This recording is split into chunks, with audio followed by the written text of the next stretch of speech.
Em nome do Pai, do Filho e do Espírito Santo. Amém. Proclamação do Evangelho de Jesus Cristo segundo Lucas.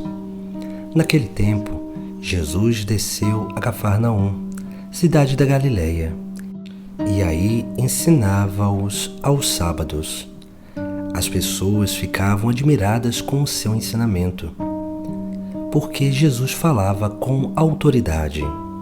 Na sinagoga havia um homem possuído pelo espírito de um demônio impuro, que gritou em alta voz: "O que queres de nós, Jesus Nazareno? Viestes para nos destruir? Eu sei quem tu és o Santo de Deus." Jesus o ameaçou, dizendo: "Cala-te e sai dele." Então o demônio lançou o homem no chão, saiu dele e não lhe fez mal nenhum. O espanto se apossou de todos, e eles comentavam entre si: "Que palavra é essa? Ele manda nos espíritos impuros com autoridade e poder, e eles saem." E a fama de Jesus se espalhava em todos os lugares da redondeza. Palavra da salvação. No Evangelho de hoje nós contemplamos Jesus que em Cafarnaum vai aos sábados ensinar aquele povo. E aquele povo fica admirado porque Jesus falava com autoridade. Nós vemos como que é importante a autoridade diante da nossa palavra, porque falar com autoridade não é falar brigando com alguém, não é tentar impor-se diante do outro, mas falar com autoridade significa viver primeiro aquilo que está se falando, viver primeiro aquilo que está sendo anunciado, porque a autoridade das nossas palavras se dá através do nosso testemunho de vida.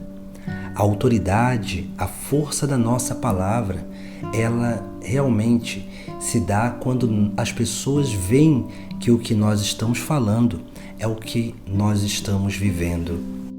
Por isso que quando nós pregamos algo que não estamos vivendo, as nossas palavras elas não soam com autoridade, mas elas soam com um autoritarismo, porque a autoridade vem de Deus, porque quando nós estamos vivendo, nós nos tornamos canais da graça divina, canais do Espírito Santo, e assim, quando nós tornamos o nosso interior dócil a essa graça divina, esse Espírito Santo, as nossas palavras elas vão acompanhadas com essa efusão do Espírito, com esse transbordamento da graça. E essa graça toca a vida dos nossos irmãos, toca a vida de cada um que escuta nossas palavras.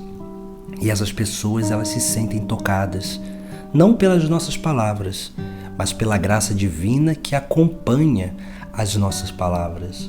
Por isso nós precisamos, dia após dia, ter esse cuidado com aquilo que é a nossa pregação, para que a nossa pregação seja realmente aquilo que é a nossa própria convicção, porque somente uma pessoa convicta é capaz de viver aquilo que prega, é capaz de ensinar aquilo que está vivendo, é capaz de testemunhar o grande dom de Deus na sua vida.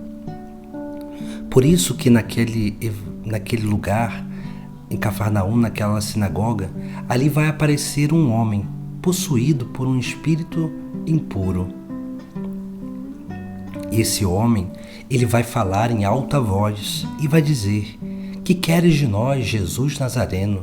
Viestes para nos destruir? Eu sei quem tu és o Santo de Deus."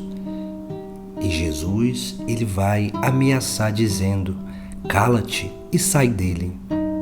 Veja que esse demônio, ele conhece a Jesus Cristo. Ele sabe quem é o Filho de Deus.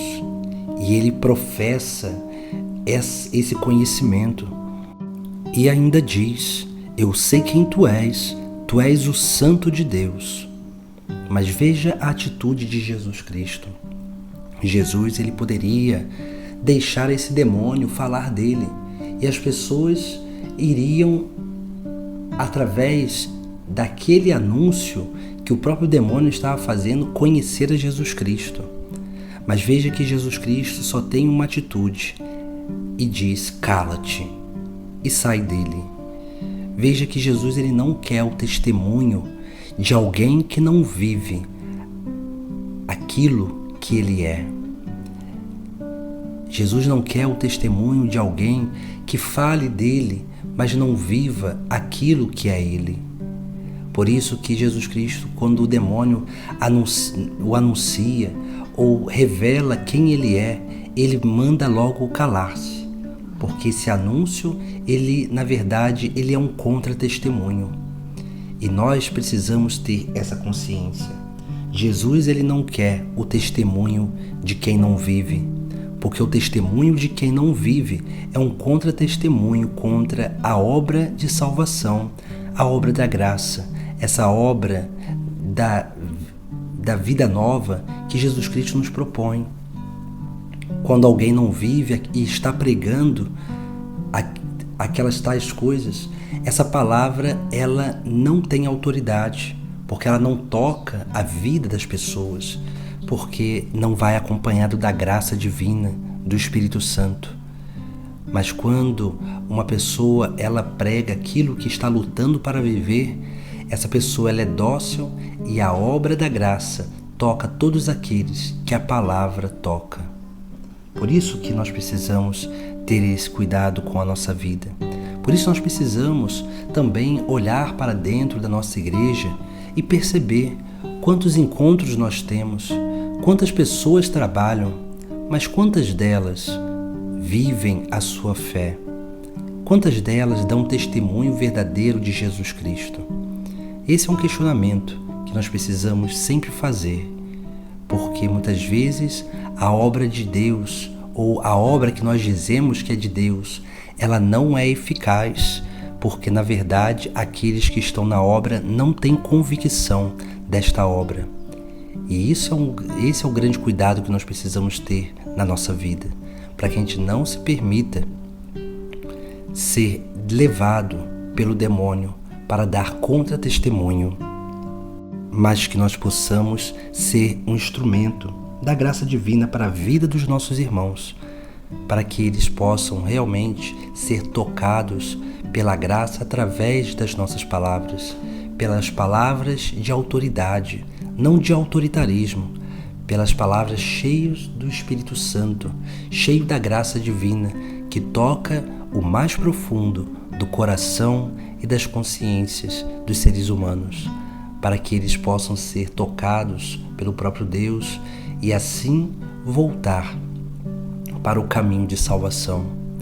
Essa é a autoridade que Jesus Cristo quer que as nossas palavras tenham, a autoridade do Espírito, a autoridade do transbordamento da graça, porque esse é o verdadeiro anúncio, que é o testemunho de vida. A nossa vida é o testemunho que Jesus Cristo quer para que a obra de salvação continue acontecendo em meio ao mundo. Em nome do Pai, do Filho e do Espírito Santo. Amém.